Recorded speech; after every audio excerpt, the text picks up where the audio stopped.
గుంటూరు ప్రభుత్వ ఆసుపత్రిలో మాతా శిశు సంరక్షణ కేంద్రాన్ని ప్రారంభించిన అనంతరం ఏపీ సీఎం చంద్రబాబు మాట్లాడుతున్నారు. లైవ్ చూద్దాం. అతను ఎలాంటి దేశానికి ఆస్తిగా తయారవుతాడో మనం ఊహించలేం. ఈరోజు అంబేద్కర్ గారు ఉన్నారు. అంబేద్కర్ గారికి ఆ రోజు బ్యాంక్ ఆఫ్ బరోడా ఆయన హ్యాండ్ హోల్డింగ్ చేశాడు. ఆ రోజు చదువుకోవాలంటే 10 రూపాయలు బాంబేలో డబ్బులు ఇచ్చాడు నెలకు.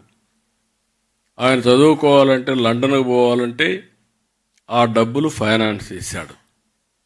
ఆయన భారత రాజ్యాంగాన్ని రాసి ఈరోజు దేశంలో శాశ్వతంగా గుర్తుండే ప్రగాఢమైనటువంటి ముద్ర వేసుకోగలిగాడంటే ఆనాటి సహకారమే అది కారణం అని చెప్పి కూడా నేను మీకు తెలియజేస్తున్నా. ఇటీవల కాలంలో అబ్దుల్ కలాం గారు ఉన్నారు. అబ్దుల్ కలాం గారికి సహకరించిన ఒక అయ్యంగార్ ఆయన బయోగ్రఫీలో చాలా స్పష్టంగా చెప్పాడు.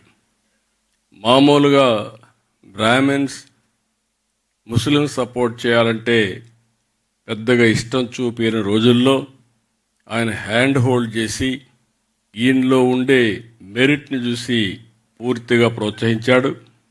ఈరోజు ఎంతోమంది ప్రెసిడెంట్లు వచ్చారు, కానీ అబ్దుల్ కలాంను చూస్తే నిజమైన భారతరత్నకు మారు పేరు అబ్దుల్ కలాంగా తయారయ్యే పరిస్థితికి వచ్చారు. ఇలాంటి కొన్ని ఎగ్జాంపుల్స్ మనం చెప్పుకుంటూ పోతే అందరం కూడా మామూలు కుటుంబంలో పుట్టాం. ఈరోజు ఇక్కడికి వచ్చి ఒకసారి చూస్తే నాకు చాలా సంతోషం.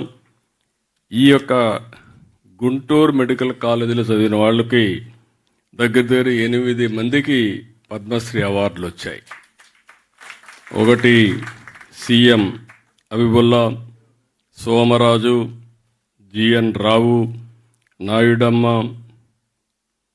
ప్రసాదరావు, నరేంద్రనాథ్, ఇక్కడే గోపీచంద్ గారు కూడా ఇక్కడే ఉన్నారు. గోపీచంద్, అదే మరి గోపాలకృష్ణ గోఖలే. వీళ్ళందరినీ ఆ రోజు ఈ మెడికల్ కాలేజీ లేకపోతే ఈరోజు ఈ గుర్తింపు వీళ్ళకి వచ్చేది కాదు. రిచ్ కల్చర్ ఉండే వ్యవస్థ ఈ గుంటూరు మెడికల్ కాలేజ్. నా లెక్క ప్రకారం నాకు కరెక్ట్గా ఐడియా లేదు, కానీ మొట్టమొదటిది మెడికల్ కాలేజ్ మన ఆంధ్ర మెడికల్ కాలేజ్ ఫస్ట్ అయితే మీది సెకండ్ ఉండాలనుకుంటున్నా. అంతేనా? మీది సెకండ్ మెడికల్ కాలేజ్ 1954లో 48, 46 స్వాతంత్రం రాక మనుపు ఎగ్జాక్ట్గా. సో ఇప్పుడు నేను తీసుకొచ్చిన కార్యక్రమం చూస్తే ఆర్థిక అసమానతలు తగ్గించడమే కాకుండా పేదరికం లేకుండా చేయాలి.